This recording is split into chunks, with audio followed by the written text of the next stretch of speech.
Anak, sebelumnya kita telah belajar tentang manfaat dari penemuan lampu lalu lintas. Apakah kamu masih ingat? Tentu, aku masih ingat. Apakah kamu tahu cara kerja lampu lalu lintas? Perhatikan gambar berikut ini. Gambar-gambar berikut ini merupakan alat dan bahan dalam membuat lampu lalu lintas. Hampir sama dengan alat dan bahan untuk membuat rangkaian seri. Nah, ini juga bisa digunakan untuk membuat rangkaian paralel sederhana. Berikut ini alat dan bahan serta langkah kerjanya. Bohlam kecil dan tempatnya, tempat baterai, papan atau triplek, solasi hitam, kabel 1 meter atau secukupnya, kemudian 2 baterai tanggung seperti pada gambar, dan saklar kecil. Langkah kerjanya, masukkan baterai ke tempat baterai, kemudian rangkai kabel dan lampu saling berhubungan pada satu sisi kabel yang kemudian dihubungkan ke salah satu kutub baterai. Ketiga, masing-masing sisi kabel yang lain dihubungkan ke masing-masing saklar. Alat dan bahan serta langkah kerja hampir sama dengan membuat rangkaian seri. Cuma bedanya hanya penyusunan pada lampu. Kalau paralel ini bercabang. Kalau seri kemarin sejajar.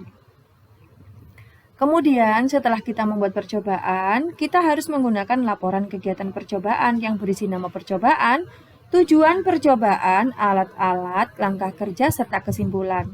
Sekarang tugas kalian, buatlah rangkaian listrik paralel sederhana dengan alat dan bahan serta langkah-langkah kerja yang sudah dijelaskan. Setelah itu, buatlah laporan hasil percobaannya.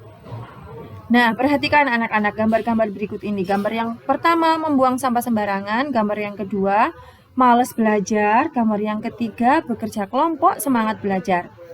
Kewajiban adalah sesuatu yang harus kita kerjakan. Pada gambar nomor 1 itu merupakan contoh anak yang tidak melakukan kewajibannya. Kewajibannya apa, Bu? Kewajibannya menjaga kebersihan lingkungan. Nah, anak tersebut membuang sampah sembarangan. Kita jika tidak melaksanakan kewajiban juga memberi dampak pada diri kita ataupun pada orang lain serta lingkungan. Nah, pada gambar nomor 1 ini dia tidak melaksanakan kewajiban, dampaknya terhadap lingkungan apa? 1.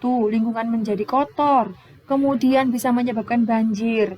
Kemudian dampak bagi orang lain apa, anak-anak? Mendapatkan bau busuk akibat banyak orang yang membuang sampah sembarangan. Bagi diri kita apa? Diri kita menjadi orang yang kurang bertanggung jawab. Kemudian diri kita menjadi orang yang jorok. Gambar yang kedua, anak malas belajar. Dampaknya pada diri kita sendiri apa? Tidak memiliki semangat belajar, nilai kita jadi jelek. Dampak bagi teman-temannya apa? Belajar mereka terganggu. Bagi guru juga, guru menjelaskan pelajaran juga tidak bisa enak karena salah satu muridnya ada yang kurang konsentrasi. Kemudian gambar yang ketiga, nah ini contoh beberapa anak yang sudah melaksanakan kewajiban sebagai seorang siswa dengan baik, yaitu belajar bersungguh-sungguh, kemudian belajar kelompok. Dampaknya apa? Ilmu yang diterima dengan baik, kemudian suasana belajar menjadi menyenangkan, dan lain sebagainya. Sekarang tugas kalian, tulislah 4 kewajiban pelajar dan dampak jika kita tidak melaksanakan kewajiban. Contoh, jika kamu tidak mengerjakan PR, dampaknya kamu dihukum. Seperti itu. Kerjakan di buku tugas kalian masing-masing. Sampai di sini anak-anak pembelajaran hari ini. Jangan lupa tetap semangat belajar, belajar berilmu, ilmu yang bermanfaat. Wassalamualaikum warahmatullahi wabarakatuh.